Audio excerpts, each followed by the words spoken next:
सरकार सारी रिपोर्ट लेकर आया। ज़ैनब वहां की मुकामी लड़की है। माँ का नाम मरियम और बाप का नाम बरकत अली है और वो बरौने मुल्क मुलाजमत करता है। एक छोटी बहन है जिसका नाम जीनत है।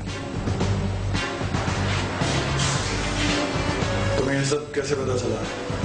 वहां के इर्द गिर्द लोगों से मालूमात ली है सरकार, बड़ी राजदारी से।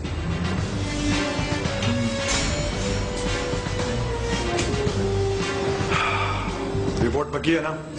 जी सरकार, रिपोर्ट पक्की है। ठीक है।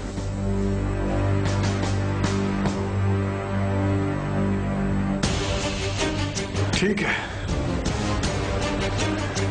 ढूंढ तो लूंगा मैं।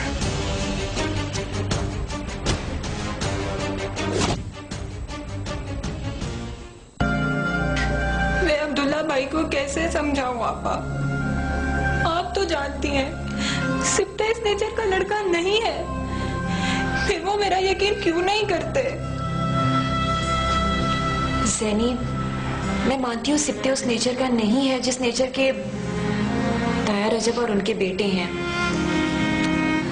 लेकिन तुम ये भी तो सोचो कि अगर तुम्हारी इज्जत मान भी ली तो तुम्हारा मुकद्दर वही हवेली होगी जिसे आज तक बाबा हमें बचाते आए हैं। अब तक बाबा हमें हवेली से बचाते आए और अब सिप्ते मुझे बचाएगा उस हवेली की कैद से।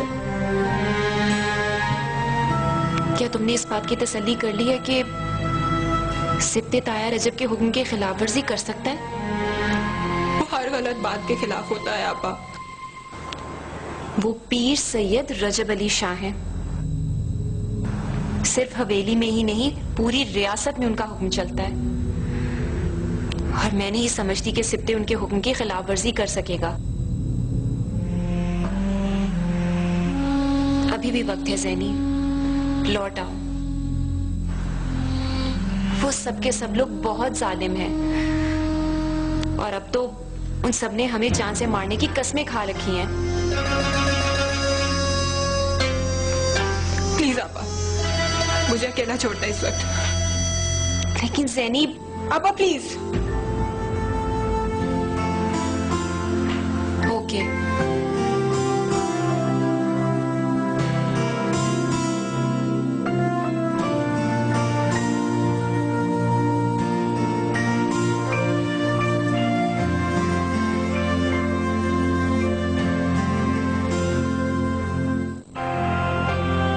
रीजन बहुत चीप लगेगा तुम्हें। अच्छा, तुम उसके लिए भी सॉरी बोल देना, but I want to know the reason. I think we are no more friends. हमारे दरमियान अगर कोई रिलेशन हो सकता है तो सिर्फ मोहब्बत का, और अगर नहीं तो कुछ भी नहीं।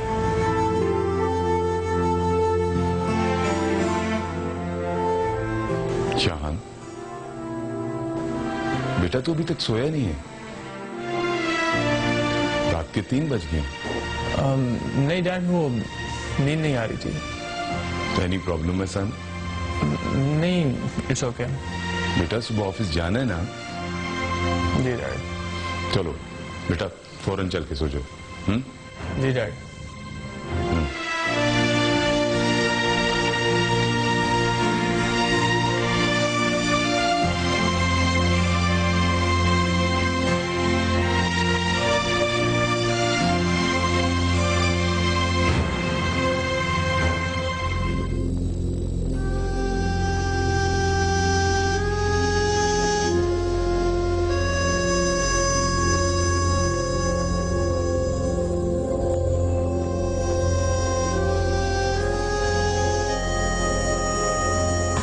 अल्लाह के सपोर्ट। खादिम हुसैन से मिल लिया? जी हाँ, कल ही मिल लिया था। और बाबा तो है नहीं। हाँ, वो शहर गए, 2 दिन के बाद आ जाएंगे। अपना ख्याल रखना सिप्ते। आप मेरा यकीन करें आपा, मैं आपके आंसू इन आंखों से हमेशा के लिए दूर कर दूंगा। खुद को बदलने की कोशिश करना सीखते हैं। आप दुआ कीजिएगा भाई कि मैं आपकी तरह सोचना शुरू कर दूं। मैं कोशिश करूंगा कि मैं आप सबको बदल दूं।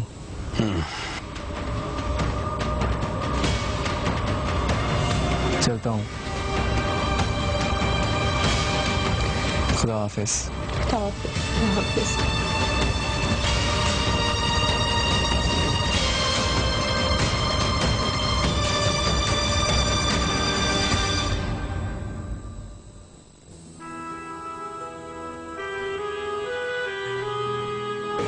आज शाम को जल्दी वापस आ जाऊंगा मैं। सोच रहा था कहीं घूमने चलते हैं। तुम्हारी कोई मसरूफियत तो नहीं बानो बेटा? नहीं अब्बा, मेरी कोई मसरूफियत नहीं। यूनिवर्सिटी छूट गई, सारे दोस्त छूट गए। रजिया, तुम्हें कुछ कहना है? तुम नाश्ता करके तैयार हो जब बानो। यूनिवर्सिटी जाके ना पढ़ाई करके सीधा घर वापस आ जाना। बस मुझे और कुछ नहीं कहना। वहां अब्दुल्ला होगा अम्मा, और नेहा भी। फिर भी इजाजत दे रही है? ना मिलने का वादा करके चली जाना। नहीं कर सकती वादा। इससे बेहतर है मैं ना ही जाऊं। तो फिर मर्जी है तेरी। बड़े अफसोस की बात है बानो बेटा कि तुम हमारी तरबियत को बुलाती जा रही हो। नहीं अब्बा, मैंने मेरी तरबियत को कभी भी नहीं बुलाया। दुख तो सिर्फ इस बात का है कि अम्मा ने नेहा की तरबियत को गलत कहा। कितना हर्ट हुई होगी वो, जबकि वो इस वक्त जिंदगी के ऐसे फेज से गुजर रही है जहां पे उसे हर वक्त किसी हमदर्द की, किसी सहारे की जरूरत रहती है। और अम्मा ने क्या हुआ उसे? बताओ ना बेटा, कोई सीरियस इशू है? जब से उसने होश संभाला है, खुद को और अपनी मम्मा को अकेली ही देखा है। उसकी मम्मा ने जिंदगी अकेले गुजारी है क्योंकि उसके डैड ने उन्हें छोड़ दिया था।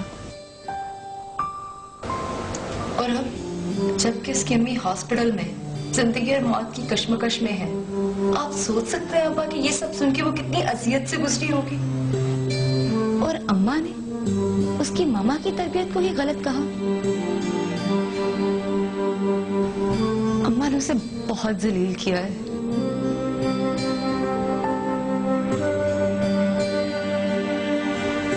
मुझे क्या पता था उसके हालात का। अब तो पता चल गया ना, क्या फायदा। तो ऐसे करके उसको घर बुला ले, मैं उससे माफी मांग लूंगी। माफी मांगने की जरूरत नहीं है अम्मा, बस थोड़ा सा बहलाने की जरूरत है। ठीक है, तू जाएगी ना तो मेरी तरफ से माजरत कर ली और उसे खाने के लिए घर बुलाई। मैं उससे प्यार करूंगी तो वो ठीक हो जाएगी।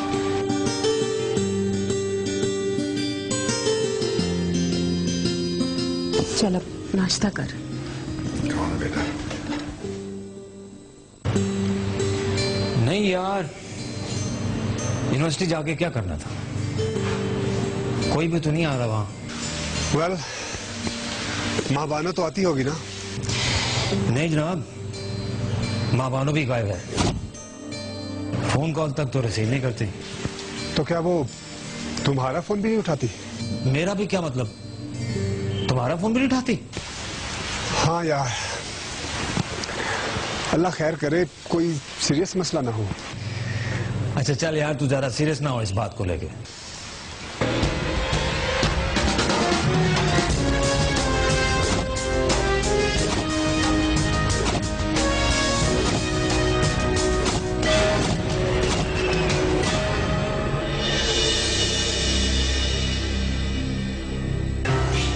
जेम्स, मैं तुम्हें बाद में कॉल करता हूँ। ओके।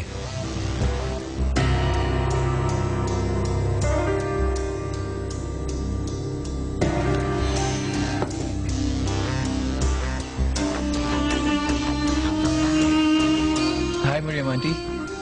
हेलो। हाय ज़ारा।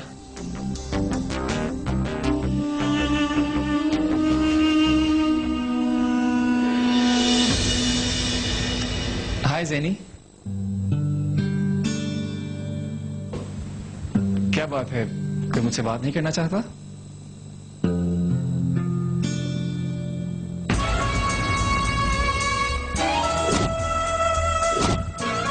हेलो।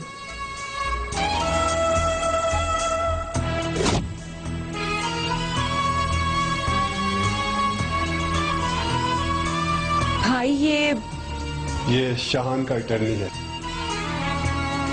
है ना? भाई एक्चुअली शाहान ने आपसे झूठ बोला था, जानता हूं मैं।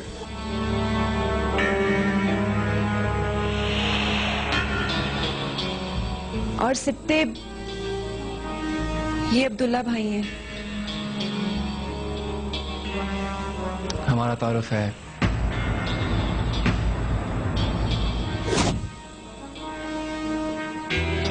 हम मिल चुके हैं।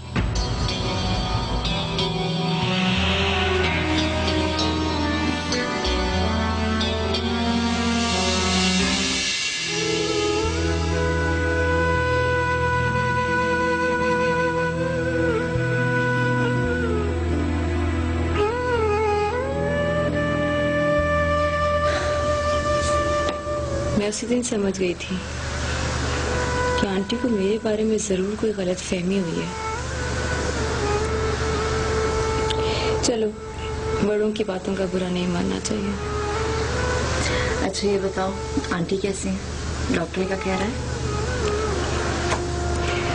मामा की बहुत क्रिटिकल पोजीशन है।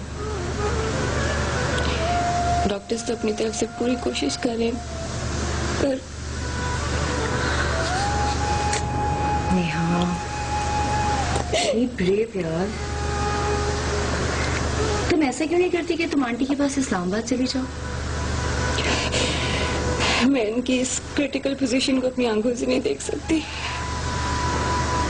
मैं वो हिम्मत कहाँ से लाऊं जो कि एक बेटी अपनी माँ को इस हालत में देख सके। देखिए टीसी, अच्छा इधर आओ, वहाँ बैठ के बात करते। Neha, come on.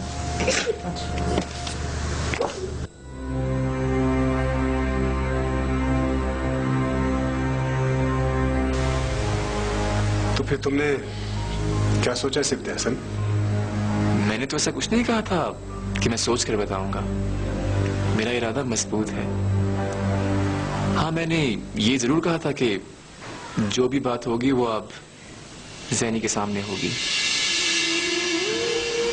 भाई मैंने आपको पहले भी बताया था ना, सिप्ते अपनी फैमिली से बहुत डिफरेंट है। ये बात तो तय है कि मेरी बहनों की शादियां उनकी मर्जी और उनकी पसंद से होंगी, लेकिन अब मामला थोड़ा मुख्तलिफ है। अगर हवेली वाले इस शादी को कबूल करते हैं तो मुझे इस शादी से कोई एतराज नहीं। हवेली वालों को मानना पड़ेगा, और अगर ना माने तो मैं बगावत के लिए तैयार हूं। बागी की कोई जिंदगी नहीं होती। मोहब्बत में अनलकी रहकर भी जिंदगी नहीं गुजारी जा सकती। लास्ट मीटिंग में मैं तुमसे काफी इंप्रेस हुआ था, और अब भी तुम्हारे इरादे मजबूत हैं। मैं बस इतना जानता हूं कि मुझे अपनी जिंदगी का फैसला खुद करना है, और उस फैसले पर अपने बड़ों को कायल भी करना है। अगर कायल कर सका तो ठीक, वरना हार भी नहीं मानूंगा।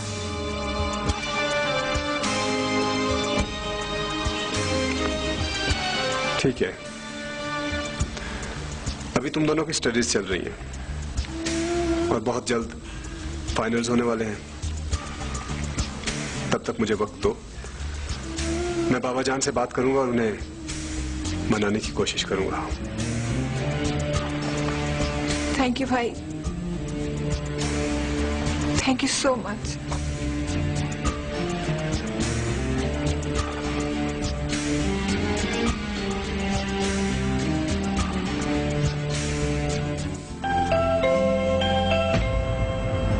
सरकार, रजब शाह साहब आए।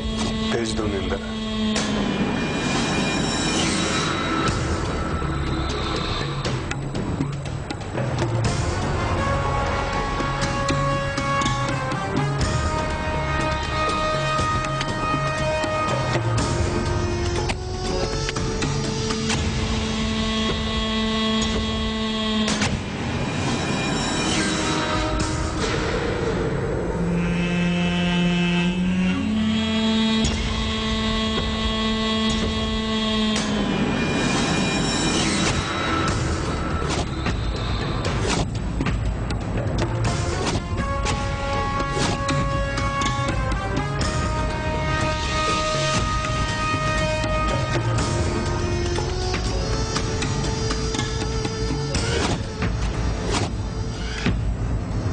ऐसे हैरत से क्या देख रहे हो मेरी तरफ? आपका मेरे घर में आना मेरे लिए हैरत का ही बाइस है। क्यों? तुम भी तो आ गए थे हमारी हवेली में बेधड़क। वेल, मैं किसी वजह से आया था, इमदाद की मौत पर ताज़ियत करने के लिए। तो तुम्हारा मतलब है कि मैं भी ऐसी ही किसी रीजन के साथ यहाँ आता तो ठीक था। देखो हैदर, बहुत खामोशी छा गई है हवेली में। इमदाद के बाद हवेली के दरो दीवार में कोई चमक बाकी नहीं रही। इसीलिए मैं बात करने आया हूं। मैं तुमसे पूछने के लिए आया हूं कि अपने खादिम और मुकरम की बारात लेकर कब आऊं।